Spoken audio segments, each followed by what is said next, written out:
অবশেষে পৌঁছালাম। এটাই সেই শহর যেখানে আমার জীবনের শেষ দিন পর্যন্ত থাকতে হবে।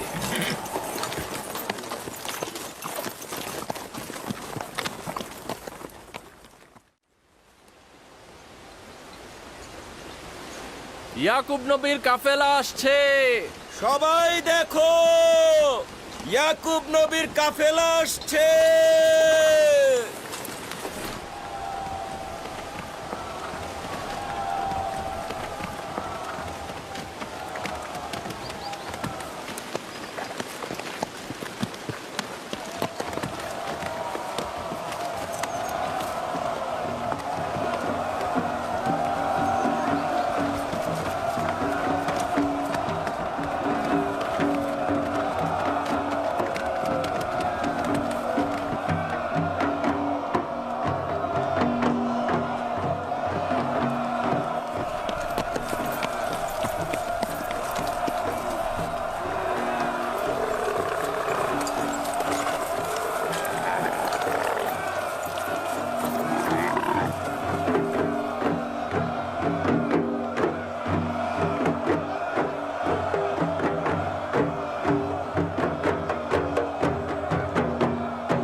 খোশ আমদেদ।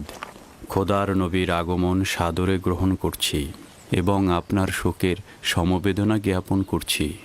আপনার উপরে যে মুসিবত নেমে এসেছে, খোদা তাআলা আপনাকে ধৈর্য ধারণ করার তৌফিক দান করুক।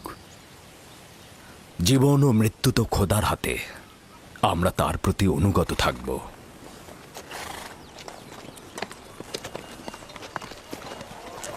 খোশ আমদেদ। খোদা আপনাদের সহায় হোক। খোশ আমদেদ, খোশ আমদেদ, খোশ আমদেদ।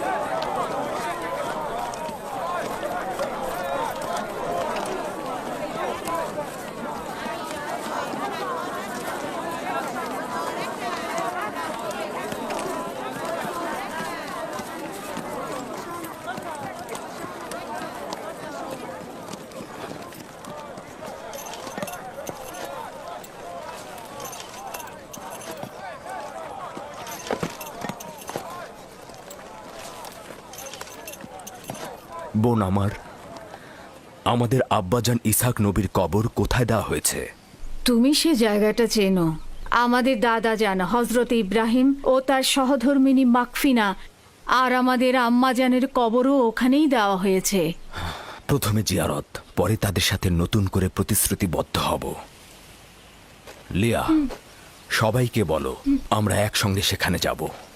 ইয়াহুদা, লাবি, বাসমে, তোমাকে যে আমানতটা রাখতে দিয়েছিলাম সেটা নিয়ে এসো। আমরা আব্বাজানের কবর জিয়ারত করতে যাচ্ছি। জি।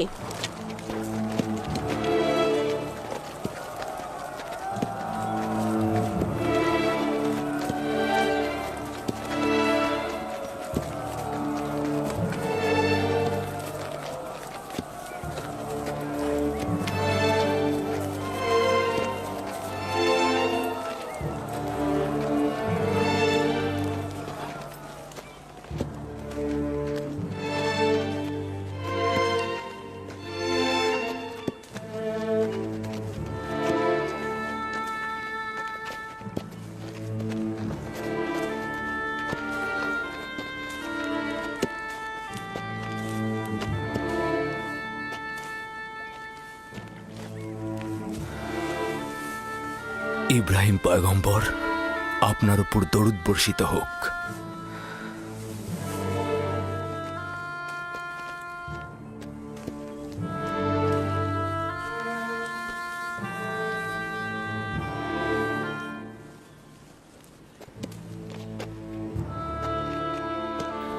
খোদা তাআলা ইসহাক ও ইব্রাহিমের রূহকে শান্তি দান করুক। কেনানের অধিবাসীগণ তাদের ঈমানের হেদায়েতের জন্য তাদের কাছে ঋণী।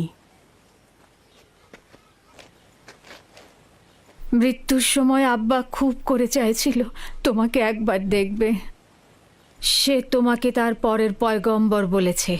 তোমাকে তার ওসিয়তনামায় আব্রিয়ানদের পরবর্তী পথ প্রদর্শক হিসেবে প্রতিশ্রুতি দিয়েছে। তার বিদেহী আত্মার মাগফিরাত কামনা করছি এবং সাহস সঞ্চার করছি। হে খোদা, আপনি আমাদেরকে এই কঠিন ধাপ পার হতে সাহায্য করুন।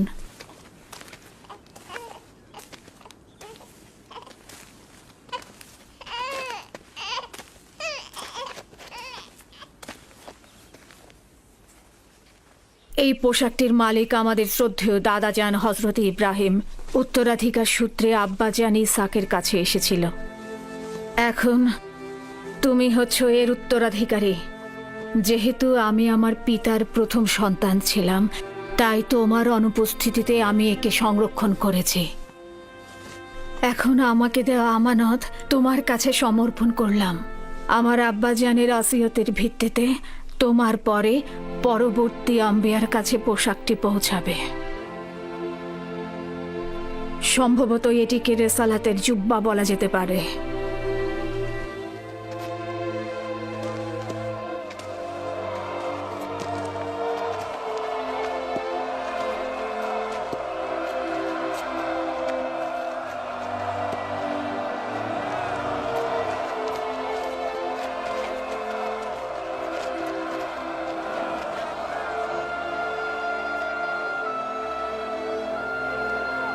আমিও কেনানের অধিবাসীগণ তোমার কাছে বাইয়াত গ্রহণ করছি আর তোমার রেসালাতকে স্বীকৃতি দিচ্ছি।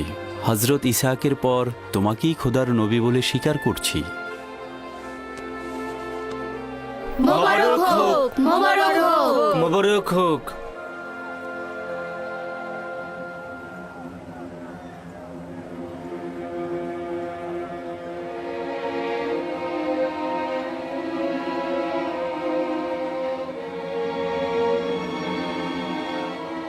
তুমিও কি এটাই ভাবছো যে আব্বাজানের পর এই জামা কার কাছে যাবে? সেটা তো ভালোভাবেই বোঝা যায়। যে বেশি শক্তিশালী হবে সেই পাবে। তোমরা ভুল করছো। যার ঈমান বেশি শক্তিশালী হবে সেই এটা পাবে।